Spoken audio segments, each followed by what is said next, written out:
की ओर से, बाबा की ओर से, सारी ब्राह्मण परिवार की ओर से। अब आगे बढ़ते हैं। तुम सा हसीन बाबा कोई नहीं जहां में। हाँ, बाबा ने दूर का मुसाफिर आया और हम आत्माओं को भी खूबसूरत बनाया, हसीन बनाया। देखो दुनिया की जो रीति रस्म हम देखते आए हैं ना, हाँ, बाबा कहते हैं बच्चे इसको संगम से मिलाकर देखो। दुनिया में भी एक लड़की की जब एक लड़के के साथ में रिश्ता पक्का करके आते हैं ना, हाँ, तो ससुराल पक्ष क्या करता है? वो लड़की को श्रृंगार भेजता है। हल्दी वो ससुराल की तरफ से आती है, मेहंदी वो ससुराल की तरफ से आती है। ऐसा क्यों? आती है ना। बाजार में भी तो मिलती है। जब हम शादी पे इतना खर्चा कर रहे हैं तो 200-400 रुपए की हल्दी मेहंदी भी तो खरीद सकते हैं। लेकिन ये कहाँ से आती है? लड़के वालों की तरफ से आती है। ये हमारी तरफ से हल्दी मेहंदी, है ना? क्यों? हल्दी से क्या होता है? कहते हैं हल्दी का उपटन बनाते हैं ना, तो उससे क्या होता है? शरीर गोरा चिट्टा हो जाता है। कितने दिन के लिए? कितने घंटों के लिए? बाबा कहते हैं बच्चे ये दूर का मुसाफिर आया है, तुम आत्माओं को बाबा कहते हैं खूबसूरत बनाने के लिए। तो बाबा कहता है ये श्रृंगार तो दुनिया की किसी मार्केट में नहीं मिल सकता जिससे आत्मा गोरी बन जाए।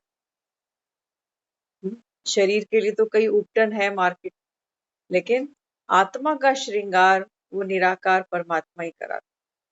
इसलिए हम सब आत्माएं सुहागन और वो सुहाग। तो सुहागन क्या करती है? अपने साथ सुहाग की निशानी रखती है। रखती है ना।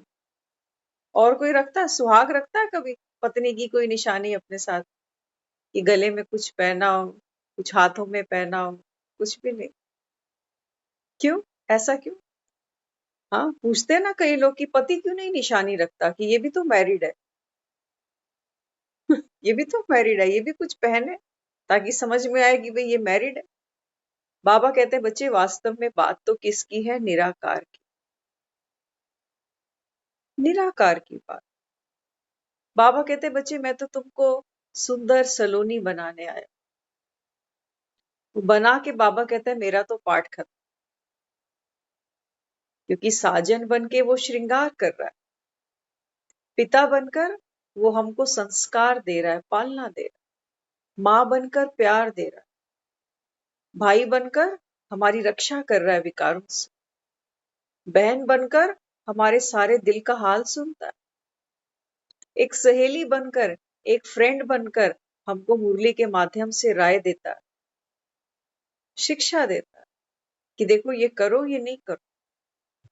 कितने संबंध निभा रहा है? निभा रहा है नहीं निभा रहा? दुनिया में आप देख लो, आज कोई एक होता है ना, उससे एक संबंध भी ठीक से नहीं निभता। निभता? हम खुद दुखी हो जाते। तो इसलिए बाबा क्या समझाते? बाबा कहते हैं बच्चे मैं तो समंदर हूं ना, और तुम सब हो मेरी लहरें। इस पूरे संसार में केवल एक पुरुष है, और वो कौन है?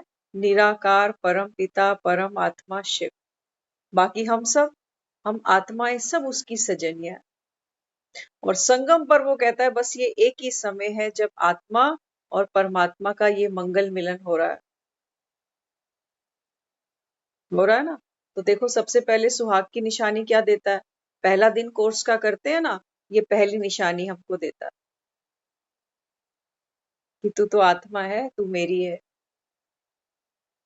दुनिया में भी देखो जब एक फीमेल शरीर छोड़ती है ना, हाँ, तो उसकी बॉडी को भी श्रृंगार करते हैं। पहले नहलाते हैं, फिर श्रृंगार करते हैं। किसको दिखाना है? ये शरीर तो शमशान में जाकर लकड़ियों में लगा देंगे इसको आग। ये श्रृंगार किसका था? वास्तव में ये श्रृंगार तो आत्मा का था, कि आत्मा जब उस निराकार से मिले तो जैसे गई थी सजी सजाई, वैसे ही वापस आई हूं। ये दिखाए उसको कि दुनिया की मैल, विकारों की मैल, ये मुझे कभी छुई भी नहीं। ये बाबा हमको रोज श्रृंगार करा रहा है कि बच्चे मर्जीवा बन जा। ये दुनिया की लेप छेप, ये धूल, ये डस्ट, ये सब यहीं छोड़। कबीरा कहता था ना, ज्यों की त्यों धर दीनी चुनरिया। बात थी आत्मा की, कि जैसे आत्मा परम धाम से उतरी है 5000 साल पहले, ऐसे ही अब घर वापस जाए,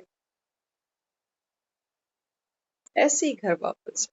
तो देखो दुनिया में फीमेल को श्रृंगार कराते हैं, लेकिन कोई अगर मेल भी दुनिया से जाता है ना, तो हमारे यहाँ रस्म है, हम डेड बॉडी को एक बार स्नान तो जरूर करा देते, कराते हैं। किस लिए कराया? वो स्नान केवल ये था कि आत्मा जो पतित बनी है, ये ज्ञान का स्नान करे और पावन बने, तब घर जाए। ऐसे थोड़ी भगवान को प्यारे हो जाता है कोई। जिंदगी भर तो दुनिया से प्यार पाया, इन्हीं पे लुटाई पूरी जीवन, पूरी श्वासें, और अंत में जब किसी के काम के नहीं बचे, तो यही उठाकर कह रहे हैं कि भगवान को प्यारा हो गया। बाबा कहता है मुझे प्यारे तो तब बनो, मेरे प्यारे तो तब बनो, जब बाबा कहता है मेरी श्रीमत पर चलो। हम देखो हमारे पास में भी तो बच्चे हैं, सबके पास बच्चे तो बच्चे ही हैं, लेकिन प्यारा बच्चा कौन सा लगता है? बाबा कहता है ना मुरली में, प्यारा कौन है? बाबा कहता है जो बिना कहे कर दे। बच्चे होते हैं ना कई, एक को आप काम बोलो तो बोलने से करता, एक को बोलो वो बोलने से भी नहीं करेगा, और एक को करो वो सिर्फ देखेगा कि हाँ इनको ये जरूरत है, फट उठ के भागेगा। तो कौन सा प्यारा लगेगा? कहेंगे देखो मैंने इसको कहा भी नहीं, और ये इतना अंडरस्टूड है कि कहने से पहले ही मेरा काम करके आ। दिल जीतते हैं ना ऐसे बच्चे, ऐसे बच्चे, ऐसे श्रवण कुमार सबको चाहिए। श्रवण कुमार माना, श्रवण माना कान, कि ये हर आज्ञा का हमारे पालन करे। आज के दुनिया में कोई श्रवण कुमार नहीं है, है कोई श्रवण कुमार? बाबा कहता है तुम बनो मेरे श्रवण कुमार। ये जो मुरली है ना, बाबा कहता है इसको संजो लो, बाबा कहता है भीतर। वो सच्चा सच्चा मेरा श्रवण है, जो श्रीमत को सुनता है और जीवन में धारण करके चलता। श्रवण कुमार की कहानी सुनी होगी आप सब, सुनी ना? हाँ, छोटा सा बालक है, माता पिता दोनों अंधे हैं, तो माँ बाप ने कहा कि हमें तीर्थ कराने चल, कि भाई हम देख तो नहीं सकते, लेकिन हमारी इच्छा है कि हम तीर्थ करें। तो पुराना समय होता था, आजकल तो कैब बुला लेते हैं फोन करते, पुराना समा था। हाँ, बैलगाड़ी घोड़ा गाड़ी भी बहुत रईसों के पास होती थी, नहीं तो दुनिया पैदल ही चलती थी मीलों, वो भी बिना चप्पलों के। तो छोटा सा बच्चा, मन में क्या है? माँ बाप के प्रति रिगार्ड है, प्यार है, सम्मान है। तो कहते हैं एक उसने भेंगी बनाई, भेंगी माना जैसे तराजू दिखाते हैं ना, उस तरीके से। तो कंधे पे टांग कर एक तरफ माँ एक तरफ पिता, चला जाता है, चला जाता है, चला जाता है। रास्ते में दोनों को प्यास लगी, तो कहने लगे हमको पानी पिलाओ। पानी पिलाने जब एक बर्तन उसके पास था, तो जब वो नदी के पास पहुंचा, तो बर्तन जब उसने नदी में डाला तो गुड़गुड़ की आवाज आई पानी से भरते समय। तो राजा दशरथ भी वहां पर आखेट खेलने माना शिकार करने के लिए गया हुआ था, तो सोचा कि कोई जीव है जो नदी में पानी पी रहा है। हाँ, तो उन्होंने क्या किया? बाण छोड़ दिया, बिना देखे कि कौन है, केवल आवाज सुनकर। और जब वो गिर पड़ा, तो दौड़ता हुआ आया कि देखूं कौन सा जीव है जिसका मैंने शिकार किया। तो देखकर तो दंग रह गया, ये तो एक बालक है। अब उस बालक को जब पूछा कि तू कौन है, तू यहाँ क्या कर रहा है, तो उसने बोला कि मैं तो अपने माता पिता को पानी पीने पिलाने के लिए यहाँ आया था। और तो राजा जो था उसको बड़ा दुख लगा, बड़ा शोक लगा, एक तो माता पिता अंधे, अंधों का एक ही सहारा, और वो भी मेरे हाथ से आज मारा गया। हाँ, तो बड़ा दुख हुआ। तो कहने लगा मैं क्या कर सकता हूँ? उसने बोला मेरे माँ बाप को पानी पिला दो। तो गया माँ बाप के पास, अब मुख से क्या बोले? बोलते हैं पुत्र आ गए पानी लेके, तो ये चुप है राजा, पानी का पात्र आगे कर दिया कि पानी पियो। तो जैसे उन्होंने पानी का पात्र पकड़ा तो हाथ स्पर्श हो गए, हाथों को छूते ही समझ गए कि ये पुत्र नहीं है हमारा। कहते हैं हमारा बेटा श्रवण कहाँ है? तो कहने लगे पहले आप पानी पियो। कहते नहीं पहले हमारा पुत्र बताओ। तो कहने लगा कि वो तो मेरे हाथों से मारा गया। तो बूढ़े माता पिता ने पानी नहीं पिया और उसको ये श्राप दिया कि जैसे हम अपने बच्चे के वियोग में तड़प के मर रहे हैं ना, ऐसे तुझे भी मरना पड़ेगा। हम जब ये कथाएं कहानियां सुनते थे ना, तो हमारे जो मदर होते थे वो कहते थे कि पुराने जो समा था, सतयुग की बातें होती थी। वो कहते थे कि जो पुराना समय था ना, तो सत्य की जीत होती थी, मुख से जो निकालते थे वो होता था। फिर राजा दशरथ का जब समय आया तो राम साथ नहीं खड़ा। अब बाबा यहाँ हमको समझाता है कि ये श्रवण कुमार की कहानी संगम पर कैसे बैठती है। बाबा कहता है बच्चे इस समय हर एक आत्मा, बाबा कहता है ये जैसे नेत्रहीन है। माया ने बाबा कहता है तुम्हारे नेत्र मूंद रखे, जैसे गांधारी, जैसे धृतराष्ट्र। हम क्या करते हैं, हम अपने जीवन में जो खुद नहीं कर सके ना, उसका सारा बोझ हम अपने बच्चों के ऊपर डाल देते हैं। डालते हैं डालते हैं। हमारे बच्चे के नंबर 100 में से 99 आने चाहिए। ऐसा ना हो तेरे दोस्त के 99 आ जाए और तू 95 पे खड़ा रहे। ये नेत्रहीनता है, ये नेत्रहीनता है। अपनी डिजायर्स, अपनी इच्छाएं, अपनी वासनाएं हमने अपने बच्चों पर डाली। हम ये भूल ही गए कि हमारा ये बच्चा एक आत्मा ही तो है। पता नहीं इसके अंदर क्या कैपेसिटी है, ये कितना कर पाएगा, क्या इसका कर्म बनेगा, क्या इसका भाग्य बनेगा। हम बिना ये सोचे समझे अपने बच्चों के ऊपर, उनके कंधों के ऊपर कितना बोझ डालते हैं। वो कहते हैं तू कुछ बनेगा तो हम भी तीरथ कर लेंगे, हमारा भी नाम दुनिया जान जाएगी। नहीं है हम नेत्रहीन। कई बच्चे बेचारे लग भी जाते हैं श्रवण कुमार की तरह, ढोते ढोते ढोते जीवन का अंत आ जाता है। क्या बताती है ये कहानी? ये कहानी ये बताती है कि इस संसार में सारे प्यासे मरते हैं। आज बाबा ने मुरली में श्राद्ध की बात की ना कि पितर मनाते हैं, पितर मनाते हैं। क्यों पितर मनाते हैं? हर आत्मा प्यासी जा रही है दुनिया से। किसी को मकान नहीं मिला, किसी को पति अच्छा नहीं मिला, किसी को पत्नी नहीं अच्छी मिली अच्छी, किसी को संतान का सुख नहीं मिला, किसी को शरीर से दुख मिला, किसी को धन का अभाव रहा। हर आत्मा प्यासी जा रही है। अब ये प्यास बुझाए कौन? कौन बुझाए? इसलिए बाबा ने क्या कहा? बाबा कहते हैं बच्चे ये ज्ञान सुनो।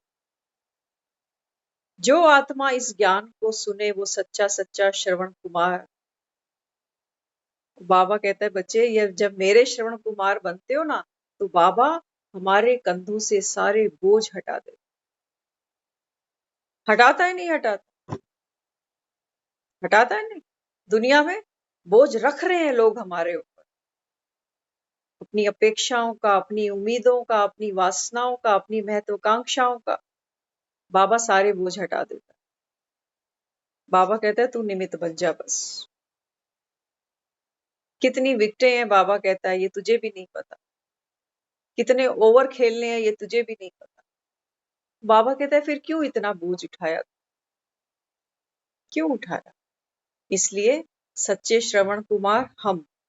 बच्चों से नहीं सोचना कि ये श्रवण कुमार थोड़ी है आजकल के बच्चे। हम कह जाते हैं कई बार हमको बनना है, कोई बने ना बने। आज बाबा ने कहा ना तुम ईश्वर ये गोद ली है तुम, तो जो ईश्वर की गोद लेंगे क्या वो श्रवण कुमार नहीं बनेंगे? बिना श्रवण कुमार बने हम उसकी गोद ले ही नहीं सकते। ये पहली कंडीशन है उससे वर्षा वरदान और दुआएं पाने का। तो श्रवण कुमार सबसे पहले बनना पड़ेगा, वही आत्मा श्रवण कुमार बनेगी। और बाबा कहता है फिर वो मुरली कभी नहीं छोड़ेगी, क्योंकि भगवान की समझानी, भगवान की मत, वो ये मुरली क्लास। जो ये मुरली रोज सुनते हैं, नियम प्रमाण सुनते हैं, प्रेम से सुनते हैं, बाबा कहता है वो मेरे सच्चे सच्चे श्रवण कुमार। सोच लो, भगवान ने भी हमसे कुछ उम्मीद रखी है। माता पिता है ना, वो दुनियावी उम्मीदें नहीं रखता कि मेरे बच्चे 2 मकान बनाए, बड़ी गाड़ी में घूमे? नहीं। वो क्या करता है? वो एक ही उम्मीद रखता है, बच्चे, संतुष्ट आत्मा। जो हो, जहां हो, जिस पार्ट में हो, बाबा कहता है बच्चे, ये जो महत्वाकांक्षाएं है ना, ये तुमको रुलाएंगी, ये रुलाएंगी। कई लोग सुनते हैं ज्ञान, कहते हैं ज्ञान ठीक है अपनी जगह, लेकिन दुनियादारी में कहाँ फिट होता है ये? और कहाँ फिट करोगे इसको फिर? और कौन सी जगह है जहां ये ज्ञान फिट करेंगे? कहाँ फिट करोगे? दुखी अभी है, बीमार अभी है, लाचार अभी है, मजबूर अभी है, फिर ज्ञान कहाँ यूज करेंगे? जरूरत अभी है। और हम कहते हैं भाई ज्ञान सुनना ठीक है, मुरली क्लास अच्छी है, लेकिन रियल लाइफ में बैठता नहीं है सब। बाबा कहते हैं बच्चे, संगम पर बिठाना है ये, तुमको कला आनी चाहिए कि कौन सी दवाई किस मर्ज में काम आएगी, तुमको ये नॉलेज होनी चाहिए, है ना? तो बाबा आज की मुरली में क्या समझाता? बाबा कहते, आप बच्चों में क्या विशेषता हो? संगठित रूप में सबके संकल्प रूपी उंगली एक हो। बाबा कहता है आप सब कौन हो? आज सुबह की मुरली थी ना, बाबा कहता है तुमने कभी सपने में भी सोचा था कि भगवान के गले की माला के हम मणके बनेंगे? हाँ, जिसके जिसके लिए हमने मंदिरों में जा जाकर लाइनें लगी, 2-2 4-4 घंटे भूखे पेट खड़े रहे। जैसे अस्पतालों में पेशेंट को बुलाते हैं ना कि खाली पेट आना, डॉक्टर साहब मिलेंगे, खाली पेट आना, ऐसे हम मंदिरों में खाली पेट जाकर लगते थे। अस्पतालों में भी दुआएं मांगते हैं, मंदिरों में भी दुआएं मांगते हैं। हाँ, क्या कहता है बाबा? बाबा कहता है बच्चे, तुमने कभी सपने में सोचा था कि भगवान की गले के माला के मणके बन सकते हो? बाबा कहता है मैं बना रहा हूँ। मतलब क्या करना पड़ेगा? एक मंदिर के लिए भी हम हार खरीदते हैं ना, कहते हैं भैया ताजे फूलों की माला दियो,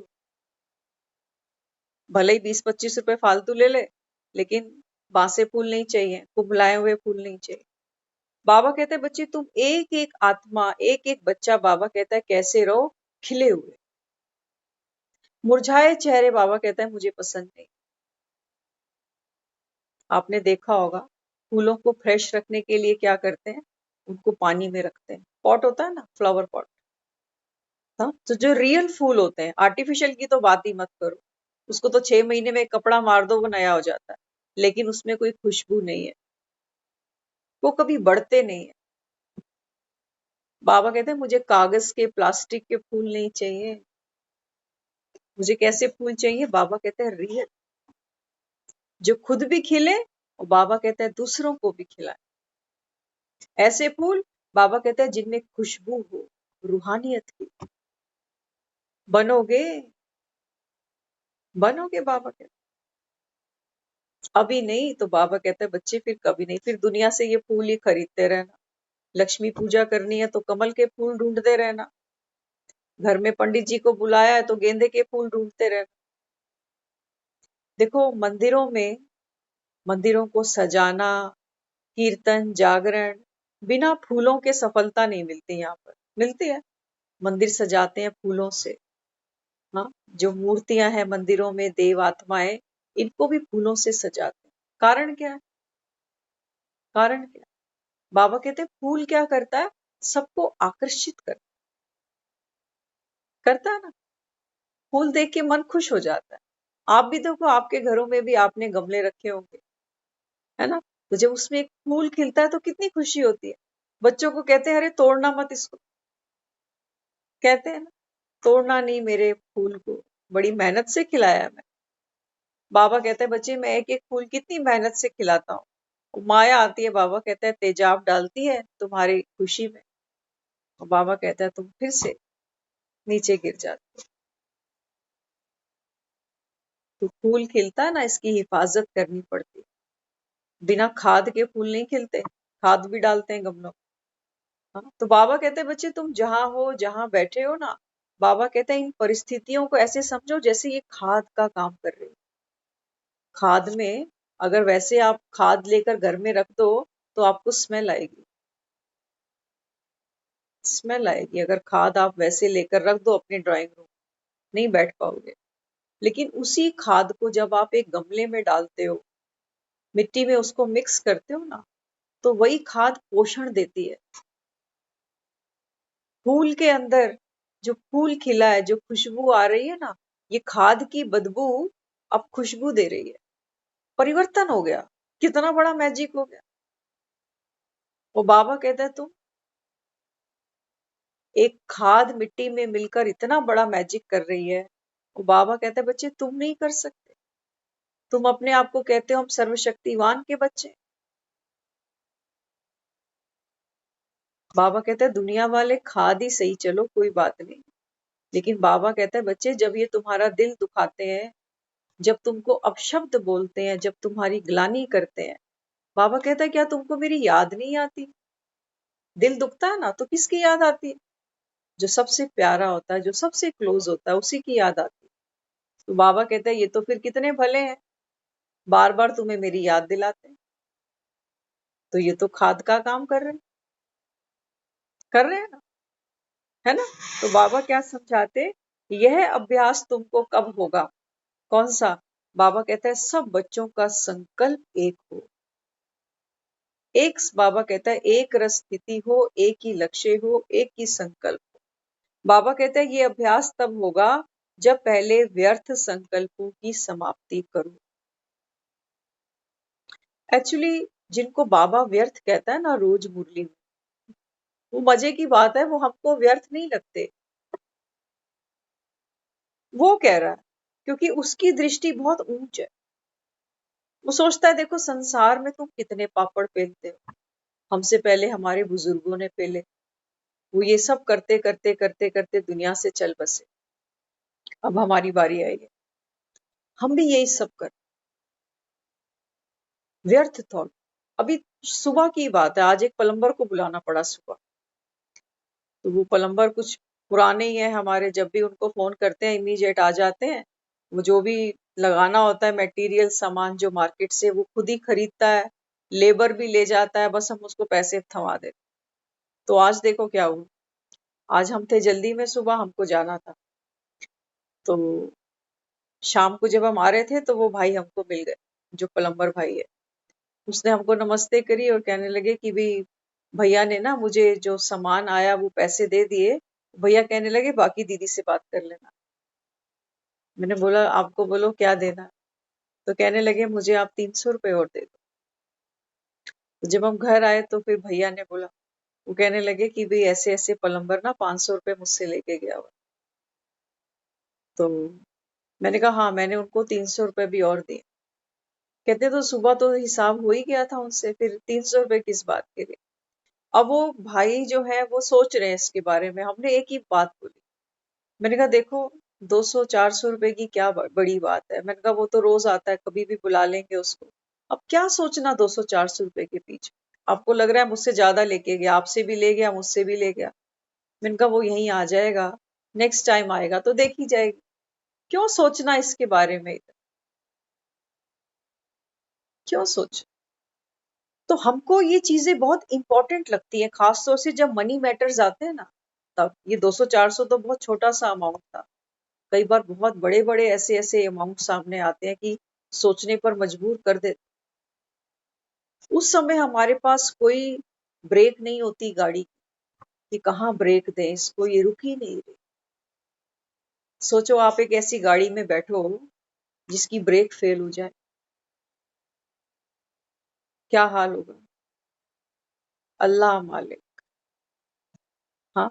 और हम ये जो संकल्पों की गाड़ी सारा दिन चलती है चलती है चलती है, ये रुकती ही नहीं।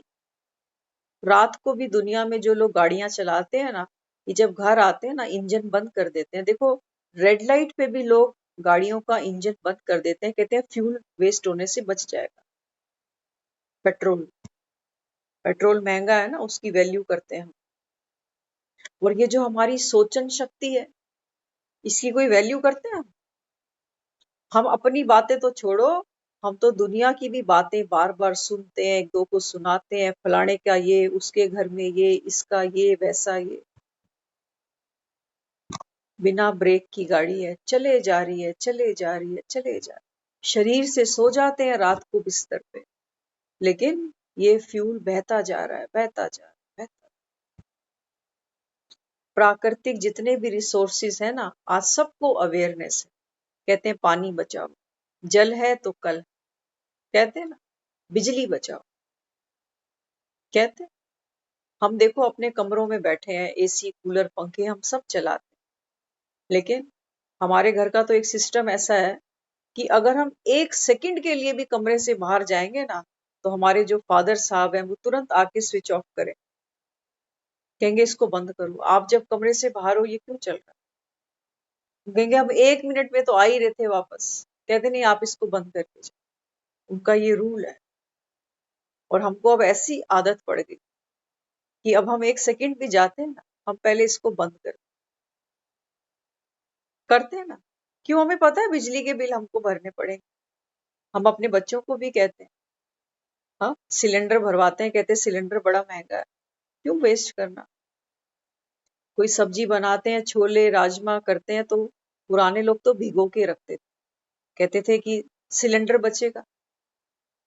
आजकल तो झटपट तैयार कर लेते हैं, कहते हैं कोई बात नहीं, आधा घंटा गैस पे पड़ा रहेगा, ज्यादा 8-10 सीटियां और कर देंगे, लेकिन बन जाएगा, क्या बड़ी बात।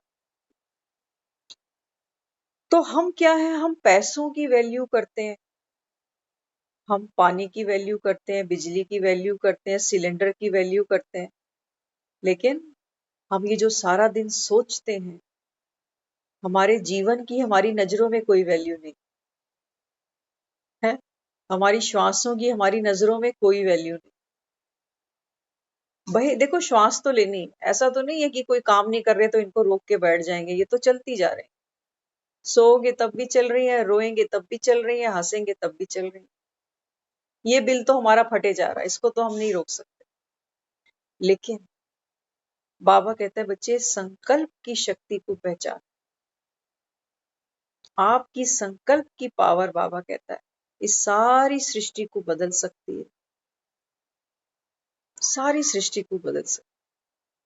हाँ, तो बाबा समझाते इसके लिए क्या करना पड़ेगा। व्यर्थ संकल्पों को बाबा कहता है रोकने की पावर होनी चाहिए। जब आंधी तूफान चलता है, बाहर मौसम खराब होता है, हम बच्चों को कहते हैं खिड़की दरवाजे बंद करो, ताकि बाहर की डस्ट धूल अंदर ना आए। करते हैं। इस समय दुनिया में सब घरों में व्यर्थ है, हर मन में इस समय व्यर्थ चल रहा है। बातें सुनो दुनिया की। सुबह सुबह हम वॉक पे जाते हैं, हाँ कुछ लोग होते हैं, देखो जैसी जिसकी बुद्धि है वैसा उसका जीवन। कुछ लोग हैं वो सुबह सुबह हरे कृष्णा हरे राम ये कर रहे हैं। कुछ लोग चुगली करने निकले हैं कि घर में तो वो समय नहीं मिलता, घर में वो स्पेस नहीं मिलता, घर में वो प्राइवेसी नहीं मिलती, तो चलो पार्क में मिले। उनका वॉक में कोई इंटरेस्ट नहीं है, ब्रीदिंग में कोई इंटरेस्ट नहीं है कि ऑक्सीजन है, इतनी प्यारी प्रकृति है, वो देखते तक नहीं उसके। बस उगल उगल के अपना, वो अपना जहर, वो अपना जहर डबल करके आ जाते हैं। कर रहे हैं।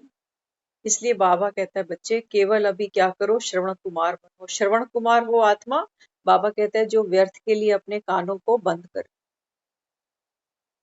हम अपने बच्चों को क्या नहीं सिखाते, कहते हैं ना अपने बच्चों को, देखो बेकार की चीजें नहीं देखो, आज फोन पर हर बच्चा फोन देखता है ना। हम अपने बच्चों के लिए क्या करते हैं, फोन में लॉक लगा देते हैं, पासवर्ड लगा देते हैं कि ना होगा, ना ये बेकार की चीजें देखेगा। लेकिन हमने यहाँ कोई लॉक लगाया? कोई आकर अपनी कोई भी कहानी सुनाता है, कोई रामायण सुना जाता है, कोई महाभारत सुना जाता है, हम सबके लिए तैयार बैठे हो, हम सबके लिए तैयार बैठे। इसलिए बाबा क्या कहता है, बाबा कहता है श्रेष्ठ संकल्प तो तुम्हारा तब चले जब, बाबा कहता है पहले तुम व्यर्थ को रोक लगाओ, है ना। कोई सुबह सुबह उठे और कोई बोले कि हम तो 5 बादाम रोज खाते हैं, केला खाते हैं, दूध पीते हैं, ये करते हैं, और दोपहर में 25 पूड़ियां खा जाते हैं।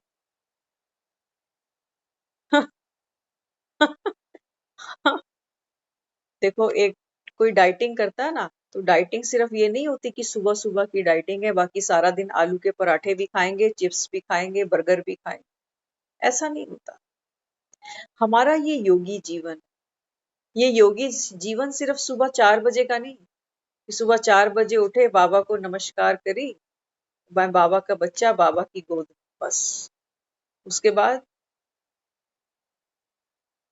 बाद सारा दिन पूतना हमको विष पिला रही है। बाबा कहते हैं ये जो तुमने कहानियां सुनी है ना, ये सब तुम्हारी कहानियां। पूतना बाबा कहता है घड़ी घड़ी लेके तुमको गोद में खड़ी हो जाती है, और बाबा कहता है तुमको दुनिया भर का विष पिलाती है। तुम्हारी खुशी बाबा कहता है मर जाती है, उदास हो जाते हो, परेशान हो जाते, यही तो होता है। तो बाबा समझाते, हलचल होती ही है व्यर्थ संकल्पों से।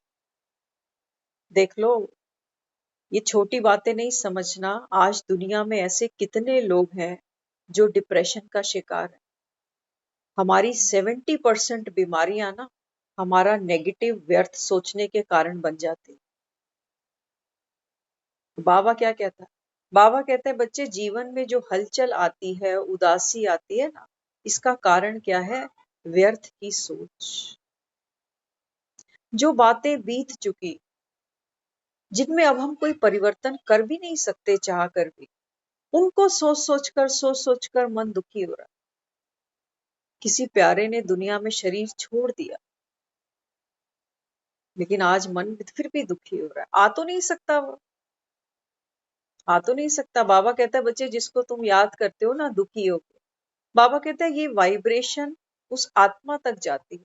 हमेशा ये बात याद रखना।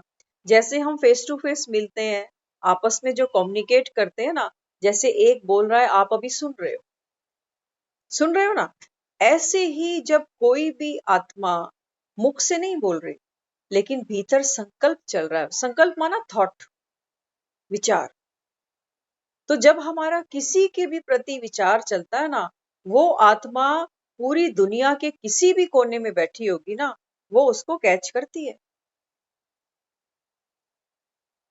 हम ये सोचते हैं मुंह से कुछ बोल रहे हैं तो चलो सोच समझ के बोलेंगे, अंदर क्या चल रहा है ये किसी को क्या मतलब। जैसे दुनिया में आप देखो, एक रूल बना रखा है हमने, हमारे ड्राइंग रूम सबके बड़े सजे सजाए मिले। ये वही बात है कि मुख से हम जो बोलेंगे, इसी के नंबर दुनिया देती है कि ये तो बहुत मीठा बोलता है, ये बहुत प्यारा बोलता है, बहुत स्वीट है। तो ड्राइंग रूम तो हमने बहुत सजा के रखा हुआ है, और अंदर स्टोर रूम, अंदर का स्टोर रूम, उसमें दुनिया भर का कचरा पड़ा। बाबा कहते हैं बच्चे, ड्राइंग रूम की बात नहीं, बाबा कहते हैं तेरे मन का कोना कोना उज्जवल होना चाहिए। ऐसे थोड़ी दिवाली आती है साल में एक बारी, स्टोर रूम भी चले जाते हैं साफ कर। कहते हैं पुराना सब कबाड़ा बाहर फेंकेंगे, क्योंकि लक्ष्मी ने आना, लक्ष्मी जी ने आना। तो लक्ष्मी जी कौन है हमारे लिए? हमारे लिए लक्ष्मी है धन, 500 की गड्डी, 2000 की गड्डी। यही तो हमने, क्योंकि आज हमारी मेंटेलिटी क्या हो गई, हमने भगवान को भी क्या माना। आपने देखा होगा कई ऐसे लोग हैं जो दुकानों पर बैठते हैं, तो जब सुबह सुबह तिजोरी खोलते हैं ना, अपना गल्ला खोलते हैं, तो वो खोल कर उसको धूप बत्ती दिखाते हैं, है ना। एक तरफ से क्या कहते हैं कि धन रुकता नहीं है, धन चंचल है, किसी के पास नहीं। ऐसे ही तो कहते हैं ना कि ये लक्ष्मी, ये तो कहीं नहीं रुकती, आज मेरे हाथ में है, कल आपके हाथ में, ये कितने हाथ बदलती है। हम उस लक्ष्मी को क्या कहते हैं? बस यही आराम करना, यहां से कहीं नहीं जाना, मेरे ही पास रहे। लक्ष्मी के पैर रस्सी से बांध रहे हैं, बंधेगी वो। एक तरफ हम कहते हैं भगवान तो सब जगह, हमने भगवान और लक्ष्मी को में कोई भेद थोड़ी छोड़ा है। हम कह रहे हैं भगवान बस तू मेरे ही पास रहना और कहीं मत जाना। लक्ष्मी को भगवान ही तो कहते हैं, तभी तो पूरे घर का कचरा साफ करते हैं। बाबा कहते हैं बच्चे, बात तो क्या थी? बाबा कहते हैं ये बात है, धनतेरस करते हैं ना दिवाली से पहले। हाँ, देखो क्या क्या दुनिया में कर रहे हैं, पता कुछ भी। किसी से पूछो, धनतेरस पे कहते हैं एक नया बर्तन खरीद के लेना अच्छा है, शुभ है। क्यों बर्तन खरीदा? बाबा कहते हैं बच्चे वास्तव में ये बात तो क्या थी, ये बात थी कि लक्ष्मी माना ये ज्ञान का जो धन है ना, ये बुद्धि रूपी श्रेष्ठ बर्तन में पात्र में रुकता है। तो वो क्या करते हैं, धनतेरस पे नया बर्तन खरीद के ले आते हैं, कहते हैं ये करने से लक्ष्मी आ जाएगी। कोई चांदी के सिक्के खरीद लाता है, कोई सोने के खरीद लाता है। आई हिंदुस्तान में हम सब दिवाली मनाते आए हैं, कई साल बीत गए हमको ये सब करते करते। गरीब आज भी गरीब है, भिखारी आज भी भीख मांग रहे। फॉरेन कंट्रीज में कोई दिवाली नहीं मनाता, विदेशियों की कोई दिवाली नहीं होती, उनका केवल एक क्रिसमस होता है और वो हमसे ज्यादा संपन्न है, डेवलप कंट्रीज हैं वो। क्या कमी रह गई? हर साल तो दिवाली करते हैं, व्हाइट वॉश भी करते हैं, बच्चे बच्चे को लगा देते हैं, आओ घर की सफाई करो, लक्ष्मी जी ने आना। बाबा कहते हैं बच्चे लक्ष्मी तब आए जब पहले नारायण को स्वीकार करो। जब बाप को बाप मानो तब तो बाबा कहता है मैं तुमको ये ज्ञान का धन दूं। लक्ष्मी थोड़ी कोई फैक्ट्री चला रही है जो नोट कमा के हमको ला देगी। आजकल तो फिर भी लेडीज कमाती हैं, लेकिन उस समय में लक्ष्मी कहाँ जा रही होगी? बिजनेस करने, नौकरी करने, है ना? तो बाबा हमको क्या समझाता? बाबा कहते हैं बच्चे व्यर्थ के जो संकल्प है, बाबा कहते हैं ये आपके जीवन में क्या करते हैं, भूकंप लेकर आते हैं। भूकंप, ये माया प्रवेश करती है। अगर हमें समझ नहीं होगी, एक कह रहा है प्लम्बर ज्यादा पैसे ले गया, दूसरा भी साथ में चिंता करेगा, अरे हमें तो ठग लिया प्लम्बर। अरे अरे 200-400 के पीछे कितना खून जलाएं अभी, कितना फ्यूल फूके हैं अभी। सोचा करो, एक रोटी बनाते हो ना, रोटी भी देखो दोनों तरफ से पकाते हैं, ना कच्ची अच्छी ना ज्यादा जली अच्छी। समझ है ना हमको रोटी सेकने की। किसी को रोटी बना के तो आप ज्यादा उसको सेक दो, वो कहेगा ये क्या रोटी बनाई है जली हुई, हम तो नहीं खा सकते। हमारे संकल्प भी हमको देखना पड़ेगा कि जहां उचित है, जितना उचित है उतना खर्चा करो ना। दूध रोज खरीदते हो घर में, हमको पता है मेरे घर में 2 किलो दूध लगेगा, तो 2 ही लाते हैं, 6 थोड़ी ले आएंगे। क्या करेंगे इतना जब हमारा यूज ही नहीं, क्यों पैसा वेस्ट करना? हम पैसा वहीं वेस्ट करते हैं ना जो चीज हमारे काम आ रही। अब ये चीजें नहीं है हमारे काम, है ना? आप देखो, हम सब जीवन में अनुभवी हैं, हमने ऑलमोस्ट 30-40, ये इतनी तो हम सब ने लाइफ ले ली है। एक एज होती है हर चीज की, धीरे धीरे जैसे जैसे उम्र बढ़ती है ना, थोड़ा थोड़ा हमारी समझ डेवलप होती है। हम फिर ज्यादा चक्रों में पड़ते।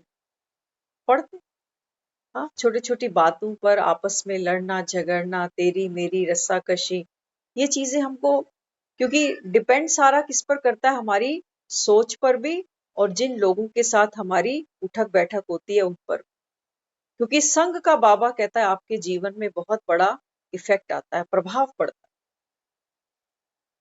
तो इस समय बाबा हमको क्या दे रहा है? बाबा हमको वो बुद्धि दे रहा है। बाबा कहते हैं बच्चे आप पहचानो, तरोगे कैसे और डूबोगे कैसे। दुनिया उसको पुकारती है, कहती है हमको भव से पार उतार दे, लेकिन बाबा कहता है तुमको ये नहीं पता कि तार तो मैं दूं, लेकिन तुमको डुबो कौन रहा है, ये तुमको पता नहीं। तो इसलिए बाबा समझाते, संगठन को जोड़ने का धागा क्या है? हम सब यहाँ बैठे हैं, हम सब के बीच में अगर कोई धागा है तो वो कौन है? वो बाबा है, वो भगवान। नहीं तो हम एक दूसरे को कहाँ जानते। बाबा तो वो प्रेम का धागा है जिसमें ये सुंदर सुंदर फूलों की माला बना रहा। बाबा कहते हैं बच्चे आपका देखो, परिवारों में भी हम क्या चाहते हैं, कहते हैं हमारे परिवार में प्यार हो, एकता हो, भाईचारा हो, चाहते हैं ना? अच्छा, ये हम कहाँ चाहते हैं? प्रैक्टिकल बात है, फील नहीं करना, सच्चाई है, सच्चाई को एक्सेप्ट करना पड़ता है। जब मैं एक घर में एक महिला हूँ, स्त्री हूँ, माँ हूँ, तो मुझे मेरे घर में एकता चाहिए। चाहे वो 2 बेटे हों, चाहे बेटी बेटा हो, या फिर उनकी बहुएं हो या जवाई हो, वहां मुझे एकता चाहिए। लेकिन अगर मैं खुद किसी की बहू बनकर यहाँ बैठी हूं, तब मुझे एकता नहीं चाहिए, तब तो मुझे अलग फ्लैट चाहिए। सच्चाई है ना, है ना सच्चाई। बाबा कहते हैं बच्चे तुम हद की तो बात छोड़ो। बाबा कहते हैं जब तक तुम्हारे दिल नहीं मिलते, दिल मिलने जरूरी है। आज घर घर में दीवारें खड़ी हुई हैं। बाबा कहता है मैं तो हद की बात ही नहीं करता कि हम दो हमारे दो। बाबा कहते हैं नहीं, मैं तो बेहद का पिता हूं ना। तो बाबा कहते हैं मैं ये सारी बाउंड्रीज अभी गिराने आया हूं। देह के भान की, इन रिश्तों की। बाबा कहते हैं बच्चे दीवारें ईंट पत्थर की नहीं बनती। दीवारें जो हमारे अलगाव आता है मनों में, वो किस वजह से आता है? वो देह भान के कारण आता है। देह भान के कारण। समझ लेना, बाबा रोज कहता है देह का भान छोड़ो। है क्या ये बीमारी? समझ तो लगे, है क्या? एक लड़की है, ससुराल में बैठी है। माँ के घर से फोन आता है कि पापा बीमार है। तो ना रात देखती है ना दिन देखती है, उल्टे पांव दौड़ती है, मुझे जाना है जाना है जाना। क्यों? वहां पर उसका मोह है, और यहाँ ससुराल में, यहाँ तो उल्टी गंगा बहती है। बहती है नहीं बहती। कुछ दिन पहले हमें कोई बता रहे थे, तो वो अपनी बहू को लेकर गए हॉस्पिटल। तो हॉस्पिटल ले गए तो कहते हैं डॉक्टर ने थोड़ा टेस्ट टूस्ट करके देखा फिजिकली। तो कहते हैं वो डॉक्टर थोड़ा सा रूड बात कर रहा था। तो उन्होंने बोला हाँ कौन लगते हो रिश्ते में? तो बोली कि ये मेरी सास लगती है। बोला तभी तभी चाहते हो ये मरे? ये बोला डॉक्टर ने, वो हमें बता रहे थे। हाँ, कहते हैं जब इतनी प्रॉब्लम है तो 4 महीने से घर बैठे हुए हो, यही सोच रहे हो कि जाए जल्दी। अपनी माँ होती तो। देखो, बात तो डॉक्टर को नहीं कहनी चाहिए थी, लेकिन हाँ क्या कह सकते हैं किसी की भी बारे में। ऐसे नहीं कहनी चाहिए, ऐसे नहीं कहनी चाहिए। बाबा भी हमको हमसे रूबरू कराता है, हमारी कमी हमें दिखाता है, लेकिन दिल दुखा के नहीं।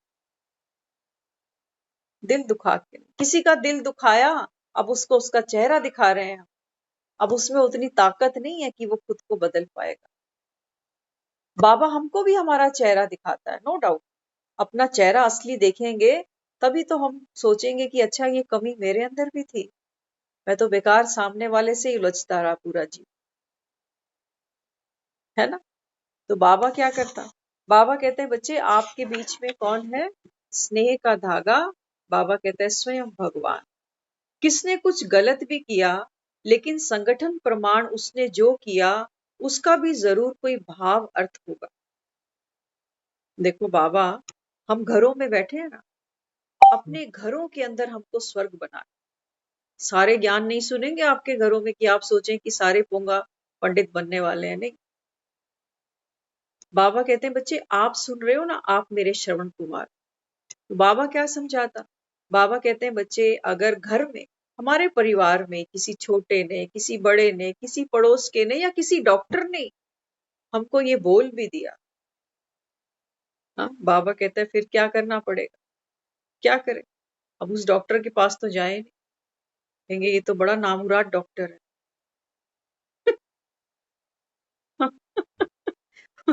ये एक अलग वर्ड बोला आज, जो समझने वाले हैं वो समझ गए। हाँ, तो बाबा क्या समझाता? बाबा कहते हैं बच्चे जिसने जो भी गलत किया ना, बाबा कहता है वो संगठन के प्रमाण। क्योंकि माला जब आप देखोगे ना, माला जब हम बाजार से खरीद के लाते हैं, हर मोती दूसरे मोती से सटा हुआ होता है, करीब होते हैं कितने प्यार से। अगर उन मोतियों के बीच में गैप हो और बीच में से धागा दिखता रहे, तो फिर वो माला इतनी खूबसूरत नहीं लगती। बाबा कहते हैं बच्चे मेरे को ये इस समय सृष्टि कैसी चाहिए? आप, बाबा कहते हैं, रूहानी माला के मणके हो। तो बाबा कहते हैं बच्चे आपस में टकराव नहीं हो तुम्हारे। तो बाबा क्या करता है? हर मोती को पहले बाबा अपने जैसा बनाता। निराकारी, निर्विकारी, निरअहंकार। अब बाबा कहता है अब मोती बन।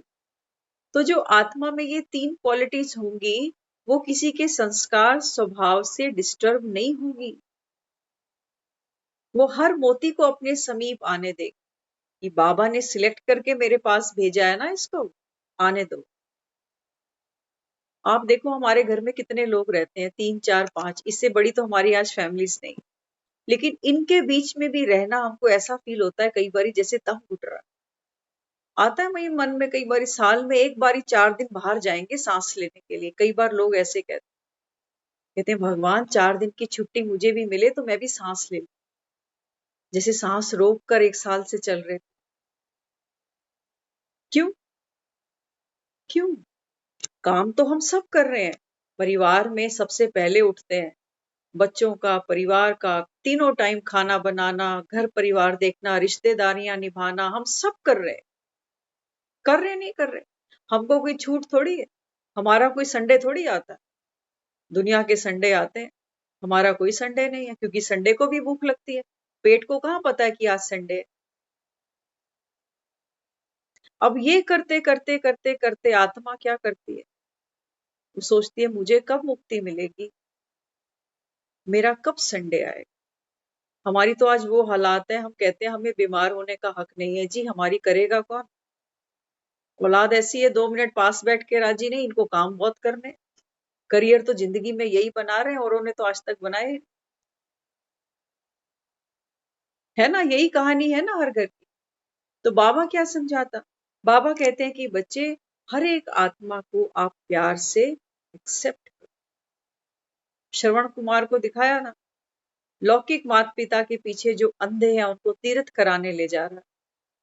तो बाबा कहता है तुम्हारे कंधे पे, बाबा कहता है कितना भी बोझ हो, चाहे माता पिता का हो चाहे बच्चों का हो, बाबा कहता है बच्चे मेरी याद में उठा लेना, मैं तुमको दुआएं दूं। भगवान जिस बच्चे को दुआ दे, हाँ, वो आत्मा कभी थकेगी? हाँ, क्यों हनुमान चालीसा पढ़ते हैं हम? हनुमान को देखा कभी कहते हुए कि थक गया आज? बलशाली दिखाया उसको, महावीर दिखाया उसको। हम थक जाते हैं। 4 बंदों की रोटी बनाते बनाते हम थक जाते हैं, क्योंकि बाबा क्या कहता? बाबा कहते बच्चे करते तो हो, लेकिन अवस्था बिगाड़ के।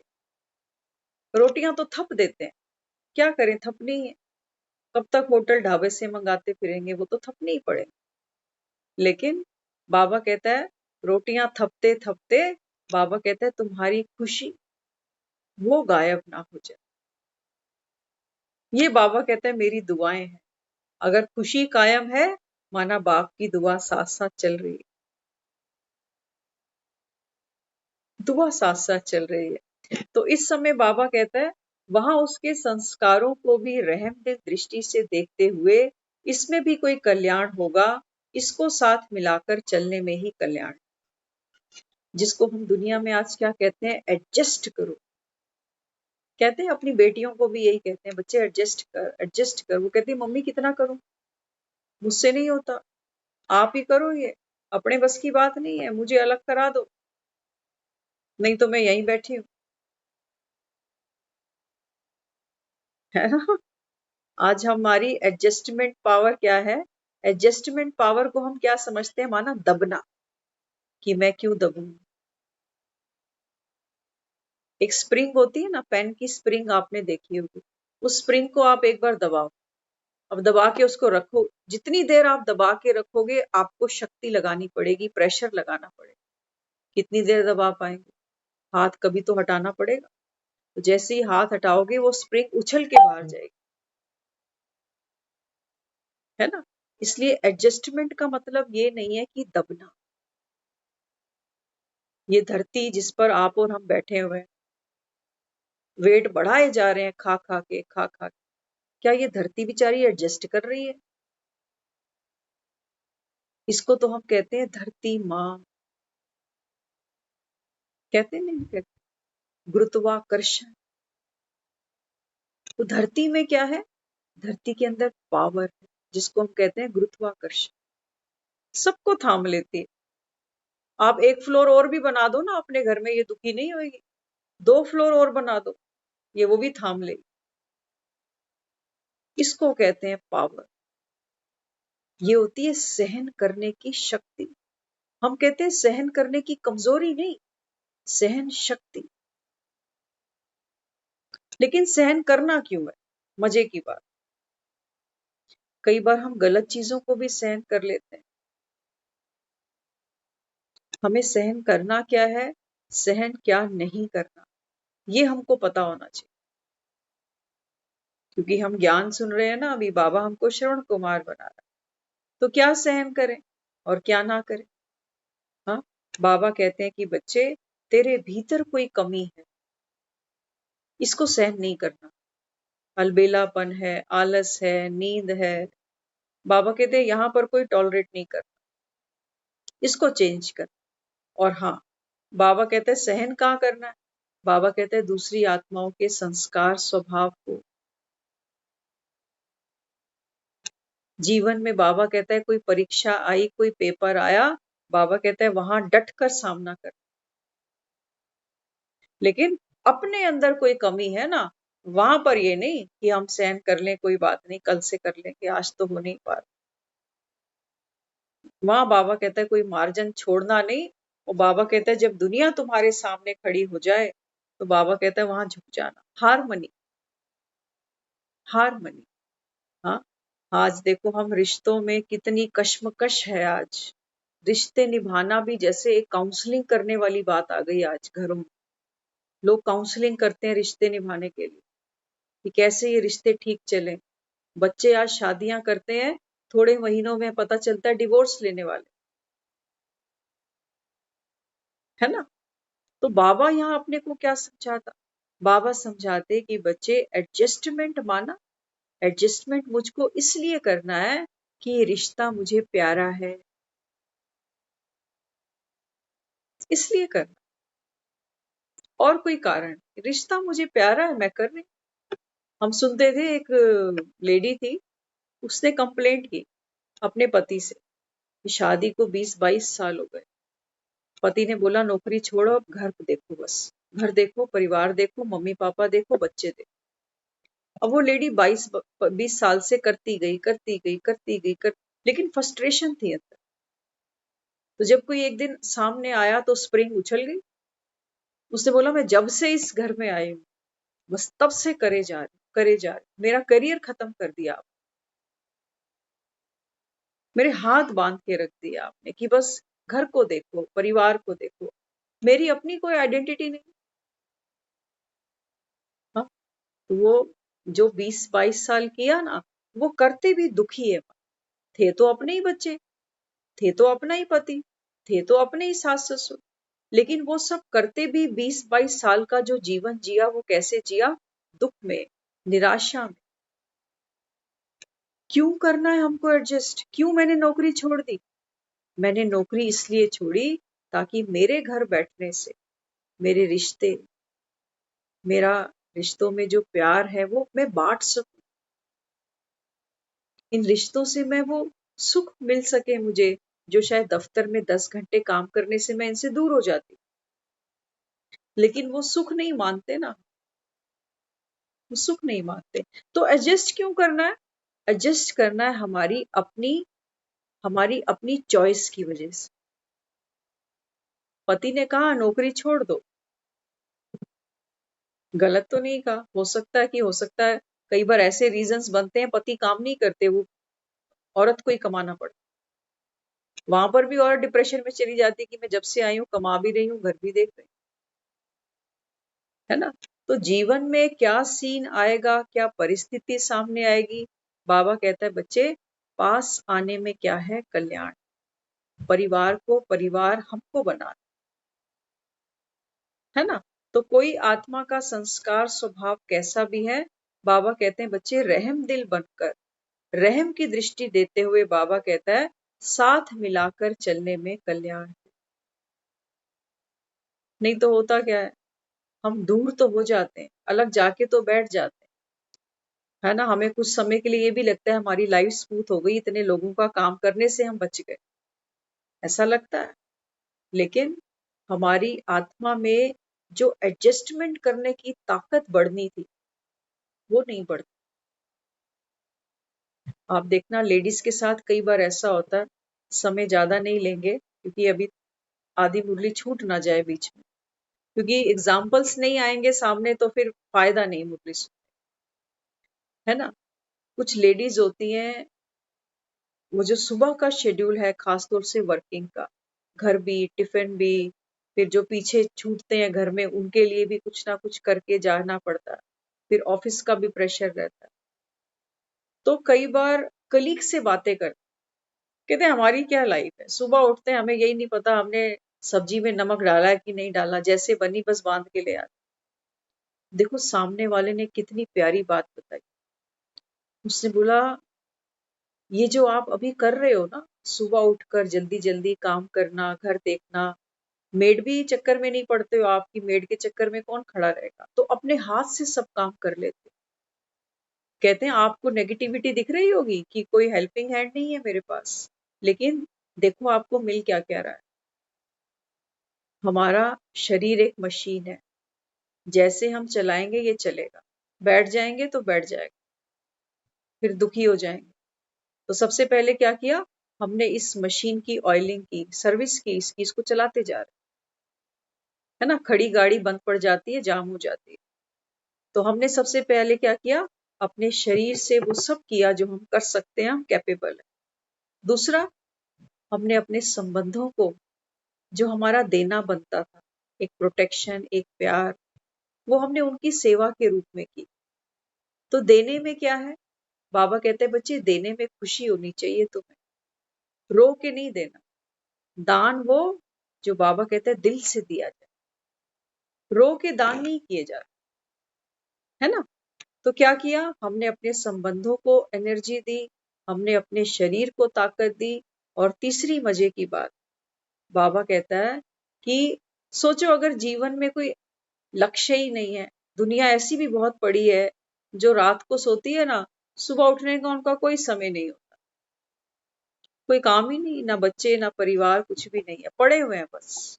वो रोगी है, वो जल्दी रोग पकड़े, वो डॉक्टरों के आते जाते ही रहेंगे कि आज ये हुआ आज वो हुआ, क्योंकि व्यर्थ जो माइंड बैठेगा, व्यर्थ जो मन होगा ना, वो बीमारियों को ही पकड़े। कोविड में हमने कितने ऐसे एग्जाम्पल्स देखे, जो डॉक्टर बार बार टेस्ट करते थे, कहते हैं आप फिजिकली फिट हो लेकिन सारी प्रॉब्लम आपके मन की है। आपको मन बार बार डिस्टर्ब करता है कि कहीं ये तो नहीं हो गया, कहीं हार्ट बीट्स तो ऊपर नीचे नहीं हो रही, कहीं ऑक्सीजन लेवल तो ऊपर नीचे नहीं हो रहा, तो वो पूरा जीवन फिर दुखी। इसीलिए जब हमारा शेड्यूल टाइट है तो हमको खुशी होनी चाहिए। बाबा तो कहता है ना बच्चे, सेवा अगर होगी आपके पास तो मन, बाबा कहता है, फिर भटकेगा नहीं व्यर्थ, है ना। तो बजाय दूसरों के मोहताज होने के, अगर हम कर पाते हैं, दूसरों को भी करके दे सकते हैं, तो यही तो शिव की शक्ति है। और किस लिए ज्ञान सुनना था, और किस लिए श्रवण कुमार बनना था, किस लिए, दूसरों को पानी पिलाने के लिए। बाबा कहते हैं तुम अच्छे श्रवण कुमार हो। जब किसी को करके देना पड़ता है तो तुम दुखी होने लगते हो। इसलिए बाबा ने समझाया, जब ऐसा फेथ एक दूसरे के प्रति हो तब सफलता हो सकती है। तो आज से अपने घर में हमारे जो भी परिवार के लोग हैं, चाहे हमारे बच्चे हैं, चाहे घर के बुजुर्ग हैं, कोई भी XYZ है ना, बाबा कहते हैं बच्चे इनको आत्मा ही समझना, ये है तो आत्मा ही, पाठ खेल रही है। तो बाबा कहते हैं फिर क्या होगा, तुमको सफलता मिलेगी, क्योंकि जो सेवा हम खुशी से करते हैं ना, बाबा कहते हैं वो राम को प्रत्यक्ष करती है, वो भगवान को प्रत्यक्ष करती है कि हुआ क्या इसको। यही काम ये पहले करते थे, लेकिन यही काम जब ये आज करते हैं तो इनके चेहरे पर, इनके बोल में जो विशेषता दिखती है, जो गुण दिखता है, वो किसका है, वो राम का है। बाबा कहता है बस मैं दिख जाऊंगा तुम्हारे घर में सबको कि वाकई भगवान आया हुआ है। अगर इसको बदल दिया तो फिर तो किसी को भी बदल सकता। हम अपनी ही बात करें, अगर हम अपनी बात करें ना, तो हमको बदलना, मुझे तो लगता है शायद उसके भी बस की बात नहीं होगी। लेकिन अगर हम बदल गए, बाबा कहते हैं बच्चे ये है तुम्हारे अंदर स्नेह की शक्ति, क्योंकि प्यार बदल देता है। प्यार बदल देता है। देखते हो ना आप, जब से झरना बहता है तो कितनी मोटे मोटे पत्थर होते हैं, पानी पड़ते पड़ते पड़ते वो पत्थर भी कितने सुंदर गोल गोल हो जाते हैं। तो बाबा भी तो हमको कहता है तुम पत्थर बुद्धि थे, अब मैं तुमको पारस बुद्धि बना रहा हूं। लेकिन बनेंगे वो जो श्रवण कुमार होंगे, उसके बिना बाबा कहता है बन नहीं पाओगे। नहीं तो सोचोगे पता नहीं ये रोज क्यों सेंटर जाते हैं, क्यों दिमाग खराब करते हैं। टीवी पे सुन ले, टीवी पे सुन ले, ऑनलाइन कितनी यूट्यूब पे कुकिंग चैनल देखते हो, फोन पे ही खा लिया करो रोटी। क्या जरूरत है घर में आटा गूंथने की, सब्जी बनाने की? क्या जरूरत है? फोन पे देख के खा लो। ऑनलाइन ऑर्डर करते हैं पिज्जा, लेकिन पिज्जे की डिलीवरी घर पे डोर पे जाके लेते हैं, ढक्कन खोल के फिर खाते हैं उसको। फोन पे बात नहीं बनती। ऐसे ही बाबा कहता है बच्चे, बाप इस समय होम डिलीवरी दे रहा है तुमको, जो चाहिए बाबा कहता है मुझसे ले लो। अभी नहीं, बाबा कहता है फिर तो कभी भी नहीं, है ना। इसलिए बाबा समझाते, पहले से ही व्यर्थ संकल्प नहीं चलाने चाहिए कि फलाना ऐसा है। क्या होता है, हम किसी दूसरे के बारे में पहले ही कुछ सोच कर बैठे हुए हैं कि ये है ही ऐसा, ये कभी नहीं बदल सकता। तो बाबा कहता है बच्चे ये जो संकल्प तुमने किया ना, एक स्लेट पर कुछ पहले से ही लिखा हुआ है, और अगर हम ओवरराइट करते हैं तो वो ठीक से पढ़ा नहीं जाता। तो पहले जो लिखा है उसको पहले मिटाना पड़ेगा। तो बाबा कहते हैं दूसरे की गलती को फैलाना नहीं चाहिए, समा लेना चाहिए। हमारे घर में कितनी बड़ी बड़ी बातें हो जाती हैं, हम नहीं बताते किसी को, नहीं बताते ना, नहीं बताते ना। बाबा भी क्या कहता, बाबा कहते हैं बच्चे दूसरे की, अपनी गलती हो गई ना, हम मास्टर बहुत हैं, हम अपनी गलती छुपा लेते हैं। दूसरे किसी की गलती हो तो ढिंडोरा, गले में ढोल होता है हमारे कि पता है फलाने ने ये कर दिया, उसने ये कर दिया। बाबा कहते हैं दूसरे की गलती को नहीं फैलाना, और अपनी गलती बाबा कहते हैं मान लेना। हम करते क्या, अपनी गलती छुपाते हैं, छुपा लेते हैं और दूसरे की हाईलाइट करते हैं। तो बाबा कहते हैं दूसरे की गलती को फैलाना नहीं चाहिए, उसको समा लेना चाहिए, स्नेह की शक्ति से ठीक कर देना चाहिए। रसोई में तड़का लगाते हैं ना, तो कभी कभी तड़का जल जाता है। हाँ, ऐसे ही हमारा मन जब कुछ गलत सोचता है और ज्यादा गरम मसाले डालता जाता है इसके लिए उसके लिए, तो क्या होता है, धुआं उठता है। रसोई में जब तड़का जलता है तो कमरे से निकल के आते हैं, अरे क्या जला दिया। तो सबसे पहले क्या करते हैं, गैस को बंद कर देते, एग्जॉस्ट खोल देते हैं। ऐसे ही बाबा कहता है, बाबा कहते हैं बच्चे व्यर्थ क्या करता है, मन जलाता। मेरा तो जलेगा जलेगा, जो साथ में है ना इनके भी जलेंगे, इनके भी जलेंगे। तो बाबा कहता है पहले क्या करो, गैस को बंद करो। कौन सी? बाबा कहते हैं व्यर्थ संकल्प जहां से चल रहे हैं ना, बाबा कहते हैं उसको बंद करो। कारण नहीं, बाबा कहते हैं निवारण पर जाओ। एग्जॉस्ट खोलो। एग्जॉस्ट क्या करता है, अंदर की गंदी एयर को बाहर फेंकता है। बाबा कहते हैं बच्चे तुम्हारे मन में जो कचरा है ना, बाबा कहते हैं मेरे को दे दो। क्योंकि एग्जॉस्ट क्या करता है, वो गंदी हवा ऊपर चली जाती है। बाबा कहते हैं मेरा जो मन है बड़ा विशाल है, मैं सब संभालू। और दुनिया में हमारे घर का एग्जॉस्ट किसी और के घर में खोलो जाके, वो लड़ने आ जाएंगे, कहेंगे अरे तुम्हारे घर का धुआं मेरे घर में क्यों फेंक रहे हो, है ना।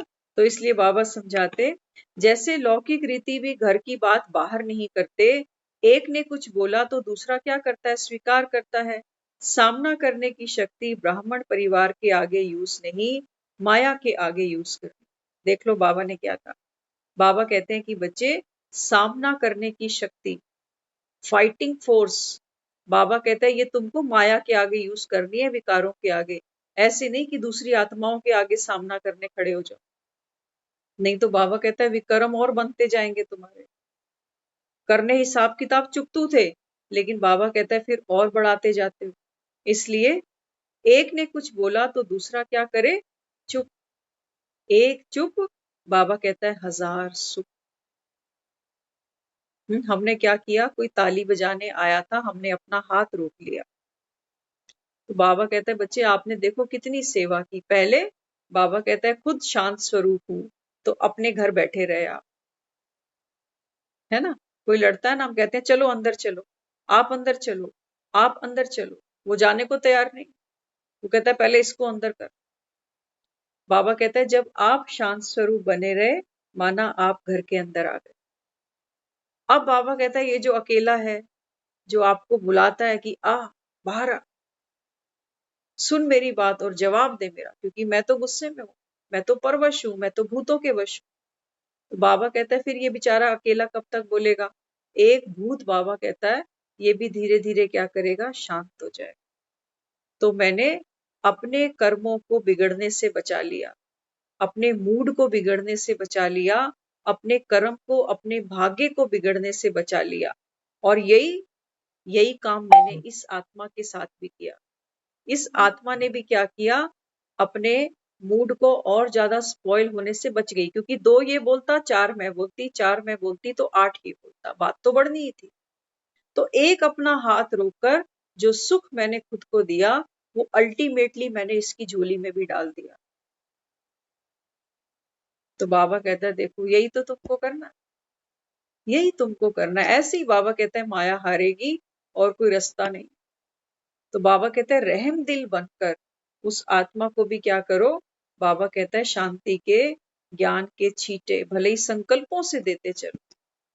सारी आत्मा तो ज्ञान नहीं सुनने वाली ना, इसलिए बाबा समझाते किसी की सुनी हुई गलती को संकल्प में भी स्वीकार ना करना और ना कराना चाहिए। किसी ने, बाबा कहता है, कुछ कर भी दिया, कोई नुकसान दे भी दिया, कोई धोखा बाबा कहता है तुमको दे भी दिया, अब तुम्हारी क्या ड्यूटी है। हाँ, बाबा कहते हैं कि बच्चे बीती सो बीती। बाबा कहता है बस उसके आगे कोई और आगे मनन चिंतन नहीं, कि इसके साथ में भी ऐसे होना चाहिए, ये भी भुगतेगा, इसको भी पता चलेगा एक दिन। कई बार हम यहाँ तक कह देते हैं भगवान इसको देखेगा, कि मतलब हमारे तो बाबा ने हाथ बांध दिए ना, कि किसी को दुख नहीं देना, संकल्प में भी स्वप्न में भी किसी को बुरा नहीं सोचना। तो हम क्या कहते हैं, इसको भगवान देखेगा। दो बच्चे आपस में लड़े और एक बच्चा हाथ नहीं उठा रहा, लेकिन वो ये बोले कि मेरे हिस्से की पिटाई तो माँ करेगी तेरी आके। माँ कैसे करेगी, उसके लिए तो दोनों बच्चे बराबर। वो कूटेगी तो दोनों को इकट्ठा कूट देगी, कि दोनों ने मेरा खून पी रखा, कम कोई भी नहीं। क्योंकि माँ जानती है ना अपने बच्चों कि कौन कितने पानी। तो बाबा भी बच्चों को समझाता, बाबा कहते बच्चे तुम दूसरे को देखकर दुखी नहीं हो कि ये ऐसा, ये ऐसा, ये ऐसा। बाबा कहते तूने पीछे बहुत कुछ किया हुआ है, पिछले जन्म की कहानी हमें कहाँ याद। इसलिए बाबा भी समझाता, एक मत का धागा हो, संस्कारों की समीपता हो, तब ही माला शोभेगी। हाँ, एक घर में एकता कब होगी, बाबा कहते हैं जब एक मत का धागा होगा, एक जैसे संस्कार होंगे, तब बाबा कहता है ये घर में प्यार होगा, एकता हो। आज टकराव तो इसी बात का है ना, आज भाई भाई को नहीं जानता। इसलिए योग अग्नि से विनाश की अग्नि जलेगी, ज्वाला से ज्वाला प्रज्वलित होगी। जैसे कोई चीज बनती है तो उसमें पानी, घी, नमक सब कुछ चाहिए। देखो कितना सुंदर एग्जाम्पल बाबा ने दिया। बाबा कहते हैं जब आप किचन में कोई सब्जी भी बनाते हो, घी भी चाहिए, जीरा भी चाहिए, है ना, मसाले भी चाहिए, हल्दी, मिर्च, धनिया, सब कुछ चाहिए। बाबा कहते हैं बच्चे ऐसे ही सत्युग बनाने के लिए ना, मुझे वैरायटी आत्मा चाहिए। एक दो से बात नहीं बनेगी कि आप सोचो ठीक है भिंडी भी पड़ी हुई है और तेल भी पड़ा हुआ है, बनाओ भिंडी, कोई स्वाद नहीं आएगा। कहेंगे नमक ही नहीं है। अच्छा नमक डालेंगे, कहेंगे हल्दी नहीं डाली, इसकी शक्ल कैसी लग रही। हल्दी डालोगे फिर कहोगे मिर्च नहीं है इसमें। तो एक एक इंग्रेडिएंट जो होता है ना, वो अपना प्रभाव छोड़ता है। ऐसे ही बाबा कहता है हर एक वैरायटी आत्मा क्या करती है, पांचों उंगलियां होती है ना हमारी, अलग अलग है। देखो कोई छोटी, कोई बड़ी, कोई बहुत छोटी, कोई बहुत बड़ी, लेकिन बाबा कहता है ये संगठन है, ये पावर है बाबा। इसलिए बाबा कहते हैं मुझे भी क्या चाहिए, वैरायटी आत्मा चाहिए।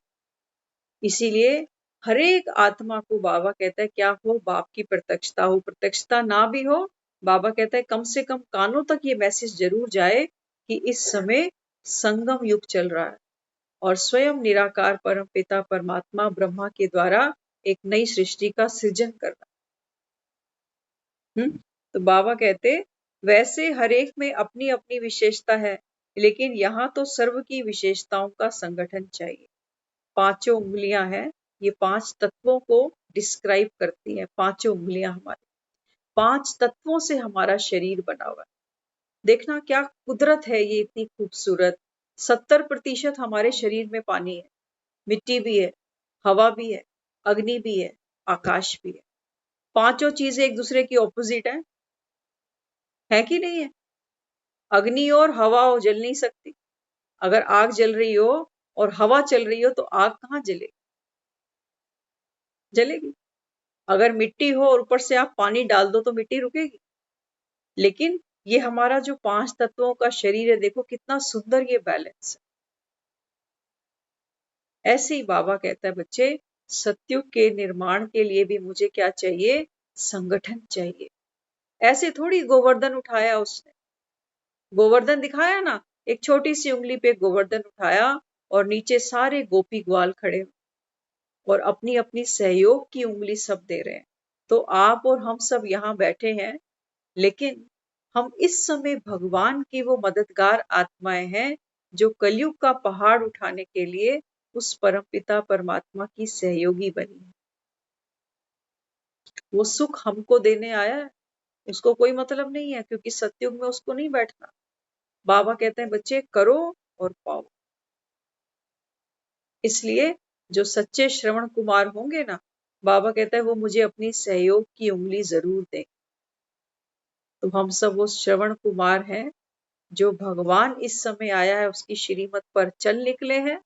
और इस दुनिया में जितने भी धृतराष्ट्र हैं, जितनी भी गांधारियां हैं, सबको बाबा कहता है बच्चे ये तीसरा नेत्र बुद्धि का देना है।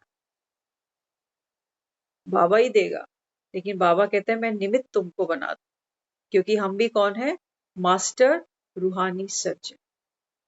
ओम शांति।